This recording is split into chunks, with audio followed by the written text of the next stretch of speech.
अस्सलाम वालेकुम दोस्तों, हकीम लुकमान का जिक्र कुरान पाक में भी आया है। उन्होंने अपनी बेटी को 10 नसीहतें की और साथ में ये भी बताया कि औरत के हमदर्द सिर्फ 4 मर्द होते हैं और वो 4 मर्द कौन से हैं वो जानने के लिए इस वीडियो को आखिर तक ज़रूर देखिएगा। सबसे पहली नसीहत वो ये है कि अगर तुम चाहती हो कि तुम्हारी औलाद नेक हो तो अपने खावन से रिस्क हलाल का मुतालबा करना। और आप आज के लोगों को देखें तो कोई किसी की अपनी बहन और बेटी का हक खा रहा है जायदाद में, कोई किसी से कर्ज़ा लेता है, कर्ज़ा लेके वापस नहीं करता और माल खा जाता है और इसकी वजह से जो उसकी औलाद होती है वो नाफरमान होती है।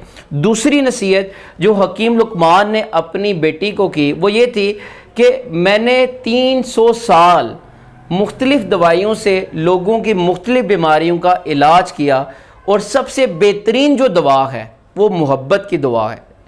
देखें, बात याद रखिएगा कि दुनिया में सबसे मजबूत रस्सी वो मोहब्बत की रस्सी है। एक मरतबा वासिफ साहब के पास एक शख्स आता है, अपने दोस्त को लेके आता है और वो कहता है कि ये मेरा दोस्त है और ये नशा करता है। वासिफ साहब उसके लिए चाय मंगवा लेते हैं, थोड़ी देर के बाद उसके लिए खाना मंगवा लेते हैं। वो जो दोस्त था उसका वो रोज़ आता, वासिफ साहब उसके लिए रोज़ खाना मंगवा लेते, रोज़ चाय मंगवा लेते। कुछ दिनों के बाद वो शख्स आया, वासिफ साहब से पूछा कि मेरे आपसे 2 सवाल हैं कि मैं जो आपके पास अपने दोस्त को लेके आया था, पहली बात जब मैंने कहा कि ये नशा करता है आपने नफ़रत का इजहार नहीं किया और दूसरी बात ये है कि उसने नशा छोड़ दिया है। तो वासिफ साहब ने जवाब दिया, वासिफ साहब कहते हैं कि मैंने मोहब्बत की है, तबलीग नहीं की। जो मोहब्बत की है ताकत है वो तबलीग की ताकत से ज़्यादा असर रखती है। तीसरी नसीहत जो हकीम लुकमान ने अपनी बेटी को की वो ये थी कि अगर तुम खावंद के घर में खुश रहना चाहती हो तो गैरों की बातों में ना आना। देखिए, जो मियाँ बीवी होते हैं वो एक दूसरे के लिए लिबास होते हैं। लिबास का काम क्या है? ये आपके जिस्म को ढांपते हैं और जिस्म के जो ऐब होते हैं उसको डालते हैं। जब भी मियाँ बीवी के रिश्ते में जब कोई तीसरा शख्स आता है वो रिश्ता कमज़ोर हो जाता है।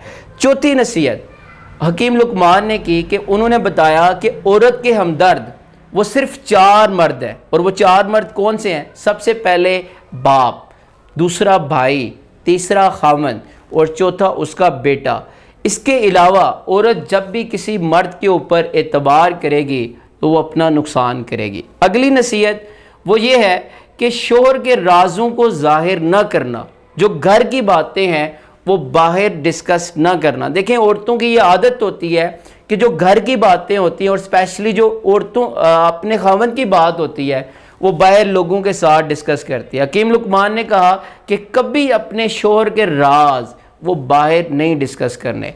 अगली नसीहत वो ये है कि हमेशा खावंद के माल की हिफाजत करना, उसको माल को अपना माल समझ के खर्च करना, फजूल खर्ची नहीं करना और गैर ज़रूरी चीज़ों में उसका माल खर्च नहीं करना।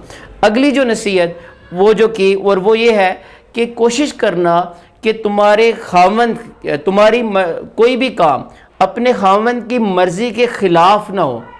अगर हो भी जाए तो उसकी तलाफ़ी करने की कोशिश करना, उसको ठीक करने की कोशिश करना। अगली जो नसीहत थी वो ये थी कि अगर तुम चाहती हो कि तुम्हारी ज़िंदगी अच्छी गुजरे तो अपनी ज़िंदगी में सदका करते रहना। अगली नसीहत वो ये थी कि अगर ये चाहती हो कि तुम्हारा खावंद वो तुमसे मोहब्बत करे तो हमेशा साफ़ सुथरी रहना। नेक्स्ट ये कि अगर तुम चाहती हो कि तुम्हारा घराना आला हो तो अपने बच्चों की वो अच्छी तरबियत करना।